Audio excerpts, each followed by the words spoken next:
Research actually shows that we need both. We need the short-term happiness and we need the long-term happiness. If I were to give a recipe for success that's applicable to anyone, but then also has to be tailored to everybody individually, it's basically, I think, living in line with one's values. We can get so caught putting our happiness on hold until we achieve a particular goal, until we reach some level of success. There's a word coming out of positive psychology research called miswanting, and that word exists because there's a very wide, very common phenomenon in society that we strive for goals that we think will make us happy, but they don't actually.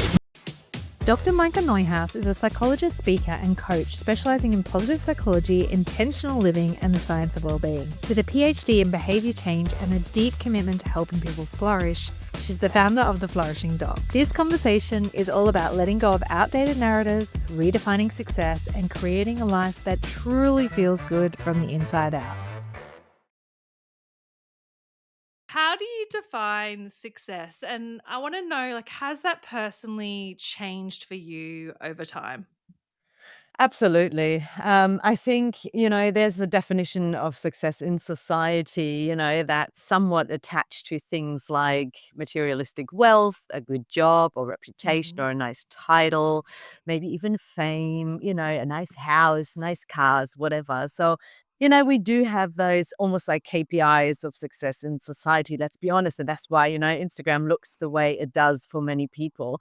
I guess at some stage you have to come to the realization that the only success worth chasing is your own version of success. And I guess if I were to give a recipe for success that's applicable to anyone, but then also has to be tailored to everybody individually, it's basically, I think, living in line with one's values. So Mm. thinking about what actually matters to you personally, and then looking for ways to making that happen. I love that because I think that's so true. Even if we had some perfect definition of success, it just doesn't apply to everyone. And success is about what it means to you and living your life in alignment with your values, what you want your life to look like is just so important.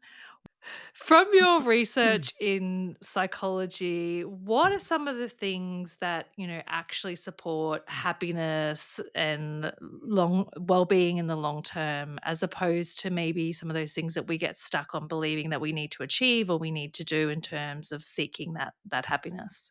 Mm. So, you know how my jazz is flourishing, right? And so I Mm. think the reason I'm bringing this up is because I think it's worth, first of all, defining what we actually mean by those terms. So you mentioned happiness and well being. I throw in some flourishing. So let me just quickly give you an overview of what I mean by those things. So, first of all, happiness we can define in two different ways, or there's two different types of happiness. One is a type called hedonic happiness or hedonia. And that is more the type of happiness we often sort of think of when we use that word, which is moments of pleasure and joy, where we're laughing, where we're having a Mm, good time, where mhm. we feel good. So that is more the hedonic type of happiness, moments of pleasure and joy and feeling good in that moment. You can also throw in maybe a little bit of like a positive life satisfaction, like a cognitive evaluative component. But anyway, the other type of happiness is what we call eudaimonia or eudaimonic happiness. And that is that deeper, longer lasting form of happiness that we associate with being content in life, being satisfied, feeling like you're living a life of meaning and purpose, feeling like you're getting to realize your potential, you're having a good level of self-acceptance.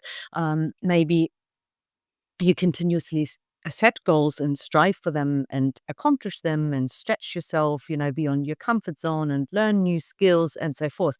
So this is eudaimonic happiness. So a very different type. And this is more sort of longer lasting. It goes a bit deeper. But as you can imagine, also sometimes we have to sacrifice hedonic happiness. So those moments of pleasure and joy and the dopamine kicks we get from, shopping, for example, or whatever, in order to work towards something a little bit more meaningful. Where in the moment that might require us to put in a little bit more work and delay that instant gratification to a little bit later. So those are Mm. the different types of happiness. Well-being, there's different types of well-being, physical well-being, mental well-being, and so forth. But I guess maybe the type of well-being you would want to chat to me about is mental well-being, which is just a synonym for flourishing, actually. So they mean the exact same thing. And the reason I'm throwing all of this onto the table right now is because you could say that flourishing or mental well-being is the same as both types of happiness, so hedonic happiness, which is emotional well-being, eudaimonic happiness, which is basically psychological well-being, but it also includes something we call social well-being, and that means a deep level of connectedness to the people around Mm. you, feeling like you can contribute to society. Doesn't have to be the grand in the grand scheme of things. It can be something small. Feeling like maybe we're making progress as society, that kind of stuff. So those three elements, emotional well-being, psychological well-being, and social well-being, are what make a flourishing human, basically. That's like a secret recipe to flourishing in life. So I always say, work hard, that's your psychological well-being, play hard, that's your emotional well-being, and connect deeply, which is your social well-being. I love that. Do you Hmm. think though, when I'm listening to you talk about that, I'm thinking about like the time pressures that we live in society. Like I feel like one of the biggest struggles that we have in Western society is everyone is so time poor. And I'm just wondering, do you think that people sometimes over prioritize eudaimonic happiness um over hedonic Hedonic. happiness? Do you think that I'm just going to say it's short-term happiness for a moment and long-term happiness because Hmm. that's really the point I'm getting at, is do you think that sometimes we can become overly focused on the long-term happiness? Like I think sometimes we, in terms when we think about happiness, we think about well-being, for example, we do talk about, you've got to sometimes put in the hard yards, you've got to put in the work to achieve your long-term goals. But I sometimes feel like in our Western society that we put too much emphasis on that and we're just not having enough fun and joy in the everyday. So people are so focused on the long term goals, which are important, don't get me wrong, but we've lost that balance of finding joy in the everyday moments and the everyday things that we do. And same with well being. Like, I think that we can get overly focused on the big picture stuff and forget the little things, like as you said, like just connecting with people on a regular basis or finding those little moments where we do something that brings us pleasure. Mm, great question. So, first of all, I want to point out that research actually shows, and there are some great meta analyses out there that show that we need both. We need the short term happiness and we need the long term happiness, or we need hedonic happiness and we need eudaimonic happiness. We need both. Even though sometimes hedonic happiness gets a bad rep for being, all about, consumerism or something like that. It is not. We need that to get us through every day because let's be honest, life is this crazy ride, right? And we just chatted about that before we hit record. So we need that in order to get us help us stay motivated and get us through life. Of course, we need the long-term goals as well. I don't know. It's interesting. Your question is very interesting because surely as a society, there's lots of things that we get wrong when it comes to our mental well-being or flourishing or even our happiness. So I guess what you're pointing at is our hustle culture, potentially. Absolutely. I think that totally gets in the way. There's lots of reasons why we have hustle culture, but again, it's one of those markers of success or, you're nobody if you don't constantly work, attaching your self-worth to your productivity or something like that. Sure, there's lots of things that are wrong with that, and we constantly feel like we need to have something to show. I mean, what happened to the idea of being rather than doing all the time, Yes, you know? yes, We yeah. constantly feel like we need to show something, and if it's not on Insta or if it's not Instagrammable, has it even happened? Is it even worthy talking about? So that's a big problem we have for sure. Would I say that we are too focused on working towards a meaningful long-term goal? Absolutely not. I think we have this bizarre mix where we get things wrong across all of the areas of well-being. So because we constantly do chase dopamine hits, we just do it all in the wrong way. And I think it's because we fundamentally get we misunderstand happiness. There's so many basics that positive psychology research has uncovered that it just hasn't trickled into the general population yet. So, for example, just to give you an example, because it ties back so nicely to your very first question, there's a word coming out of positive psychology research called miswanting. And that word exists because there's a very wide, very common phenomenon in society that we strive for goals that we think will make us happy, but they don't actually. Once we achieve those goals, either we don't get hit with that dopamine hit that we were longing for, although we weren't even probably hoping for dopamine at that stage, but maybe for that eudaimonic type of happiness, or that happiness just doesn't last as long as we thought it might. And that has several reasons. First of all, because as we said in the beginning, we need to understand ourselves first and foremost, in order to be able to set goals that actually carry meaning for us, right? If we just chase the success markers society dictates, we will never get happy. We will end up languishing eventually. So we need to get to know ourselves, in order to set goals that become meaningful to us. And then, just as a society, we just don't really understand the fact that also we tend to get used to the very high living standards we have these days. So we tend to chase for goals, and even if they're meaningful goals, we achieve them, and what we do is we achieve for the next best thing. Just like we tend to compare ourselves, we do upwards comparison. We tend to compare ourselves to people who perform better than us, who look better than us, who have more than us, and it's always like striving for more, more, more, and up, up, up. What we need to do is actually to pause, and we must remember to appreciate the things we already have in life and the things we already achieved. We must learn to also maybe sometimes compare down with people who started out the same and yet we're doing much better. Or maybe, and this is even better, compare ourselves just to our past selves and see how far we've come. That's why practices like gratitude practice, keeping a daily gratitude journal or whatever. I mean, sometimes these practices seem too simple or maybe too woo woo or I don't know, but they are highly effective. It's because we get used to everything in life, including our levels of happiness. So if you're just happy for too long, that's not sustainable for our bodies. We literally just get used to it and we won't notice it anymore how happy we are unless we remind ourselves.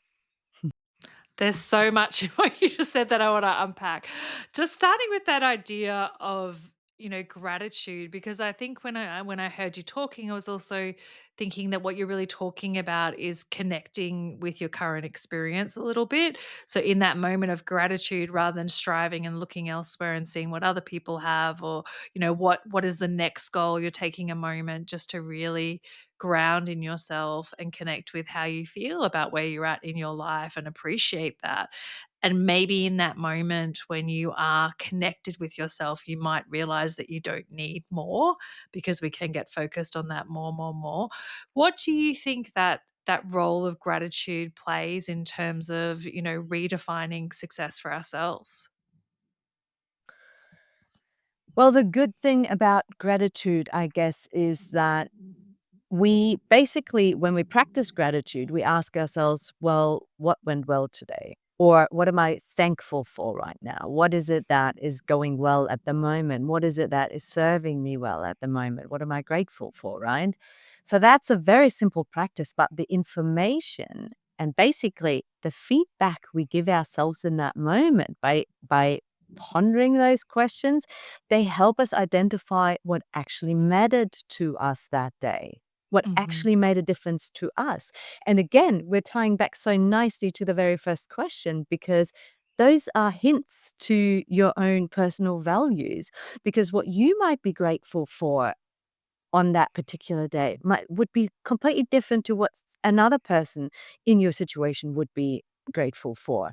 So once you discover that and identify that, it basically empowers you to strive for more of the same and make sure that you cultivate and keep cultivating those things in your Mm. life. That ties really nicely into that next point that you talked about, which is miswanting. And I really like that terminology. I think it's such a great way to explain that concept.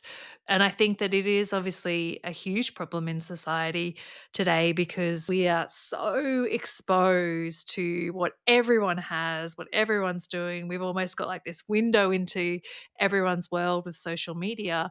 We're flooded with content of what we can have or what's possible. Can you just explain a little bit more about that concept of miswanting and in terms of success, how that might dictate our beliefs around what success looks like and how we can redefine that? Mm. It's so tricky, isn't it? Because we have these markers of success or these definitions or ideas of success in society. And so then everyone strives for them. I mean, far out. I mean, how stupid is that to start? But anyway, you might want to cut this out. But No, so everyone because I strives love for it. this. And I agree. So everyone strives for the same things, and then what do? They post those things on the Instagram too, and then everybody else sees that, and is sort of, and it becomes this perpetuating, self-sustaining cycle where then everyone sees that, and it looks like this is what we're striving for, and it looks like we should be striving for this, and then everybody else strives for it. We need to remind ourselves that what we're seeing on Instagram in general, or for the most part, is people's outside worlds, right? Their outside worlds and the outside. I work with so many clients whose lives look absolutely perfect to the outside. And believe me, I've been there. My life was just perfect, textbook perfect to the outside. Did it feel like that on the inside? Mm-mm, not necessarily.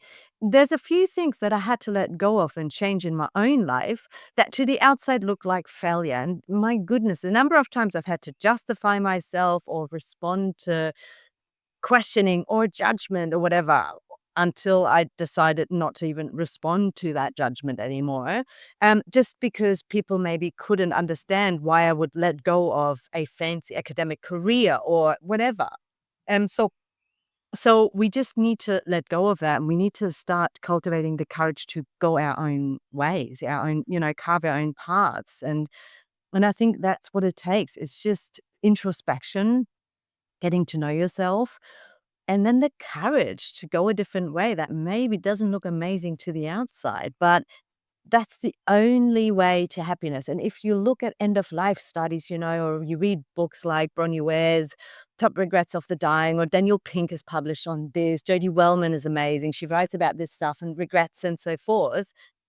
It's all about, I wish I would have stayed true to myself, whether that is, Mhm. listen to the people or spend more time with the people I actually love or the people that actually matter, whether it's, saying what I actually believe and what I thought, working less, doing more, getting more quality in life rather than quantity of certain things. It's all about authenticity and living with integrity and going your own path and not worrying about what other people think. So I think it's astonishing how on a broad scale, how scared people are to let go of that notion of success and just how nervous they are to do things that to the outside might not look amazing and, that might not get them that external validation box ticked. But it's sad. You gotta ask yourself, is either you do it or you will die unhappy if you keep doing it. It's so not worth it. And the spotlight effect, right? One of our million cognitive errors that we have as human beings, that we always think everybody is actually concerns themselves with our lives. No, people are quick to judge for sure, but that's only to make them feel better. Do they actually care about you? Nope.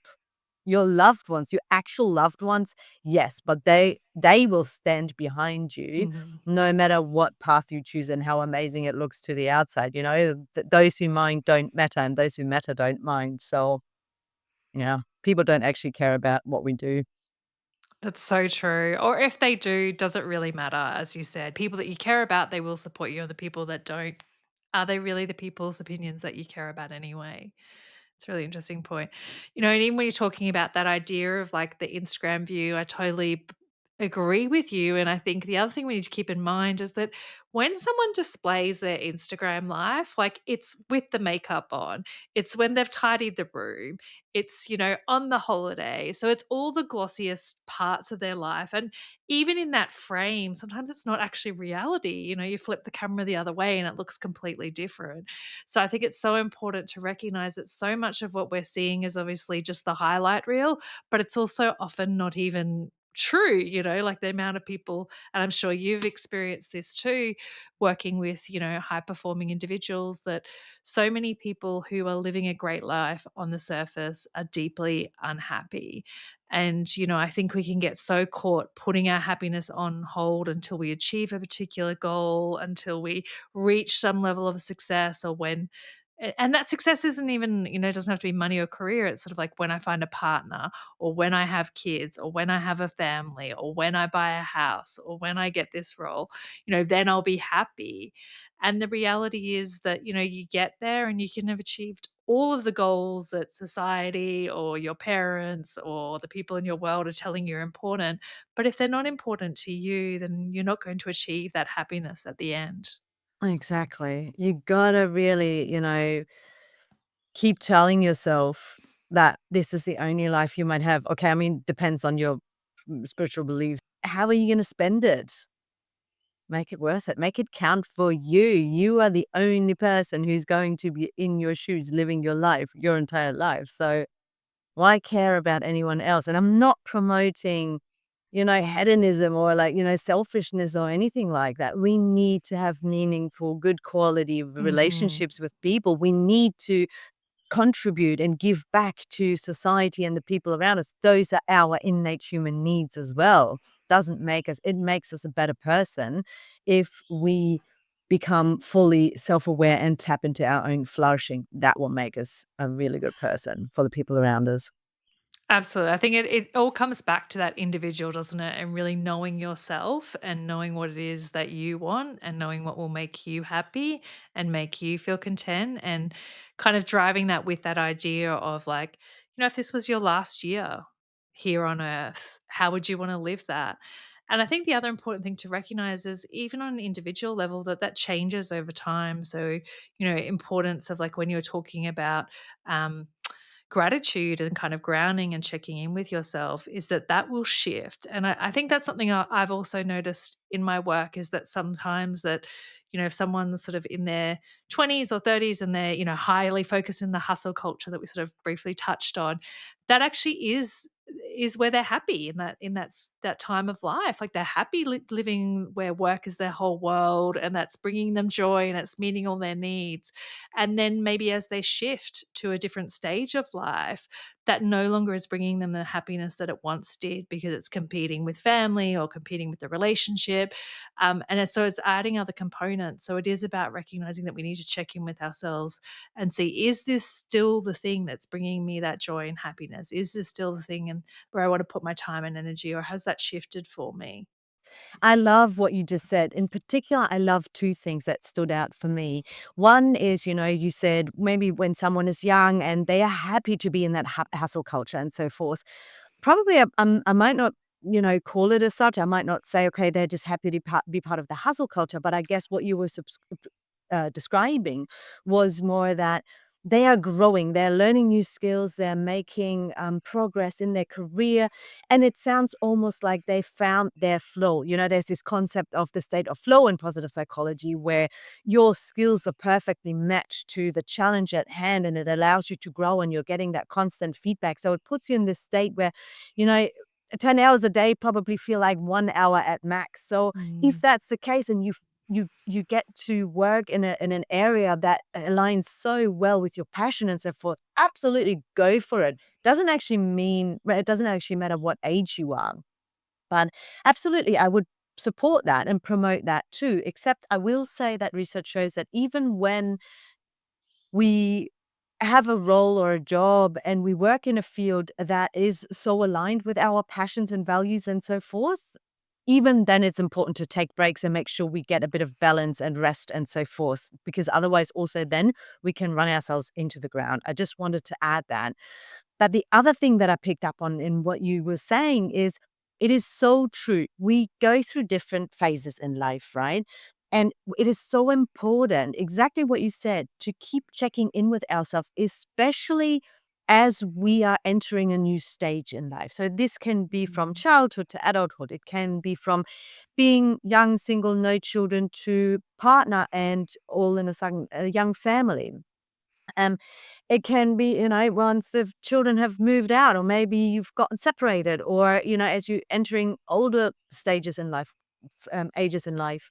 So, because the thing is, while our values that are so key to our own definition of success and happiness, right?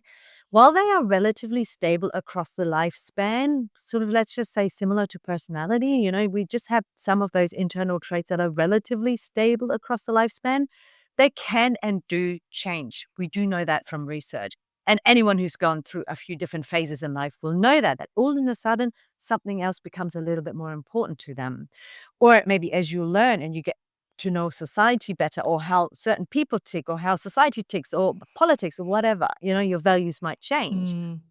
Mm. So all of a sudden, maybe instead of freedom and adventure, maybe stability and security and financial freedom become more important, or something like that. So it's important we keep checking in with ourselves every now and then, or all the time, really, if you ask me. I think so too. I feel like it's almost like a daily, weekly check-in for me. Hang on a minute, are you neurodivergent too? No. But, so I'm not saying do a values finder tool every single day, but you'll know when, and when you feel like things are shifting. And sometimes it can show almost similar to an earthquake. Sometimes I like to describe it like an earthquake because, earthquakes basically the plates of the earth, they move, right? And so they kind of push into each other, and so now there's friction, and the friction on the outside, nothing changes, but the friction just becomes more and more uncomfortable, and stronger and stronger, until there's a massive shift somehow. So, sometimes I feel like in life we go exactly through the same thing, Mm. and you notice it when that inner tension or friction becomes stronger. In the beginning, it's very quiet usually, and it can be tricky. And this is also how languishing tends to sneak into our lives, because in the beginning it's so silent. It's not like a full blown depression where all of a sudden you can't get out of bed in the mornings, and you can't participate in the normal activities of life anymore. It's silent and sneaky, and you don't notice it. And as it becomes louder and stronger, you've already gotten used to a certain level of it. Mhm. So it's so sneaky, but you'll notice it. At some stage, you'll go, actually, hang on, something is just not right. And that's usually around the time where that earthquake is basically happening. So it makes a lot Mm. of sense to keep tuning in with ourselves and to honor those feelings of something is off. Yeah, I wanna get in before the earthquake. Okay. Let's not wait till the earthquake erupts, because I Okay. think, they in my line of work, I think that's when we do see people, is when the earthquake has happened, right? Yeah. And everything has come crumbling down, and they're really struggling. How can people start to recognize that a little bit earlier? This conversation was so interesting, and there was simply too much to unpack in one episode, so we kept the conversation going. Look out for part 2 coming next week. Subscribe for more conversations filled with new insights, inspiration, and practical tools to create a life you love.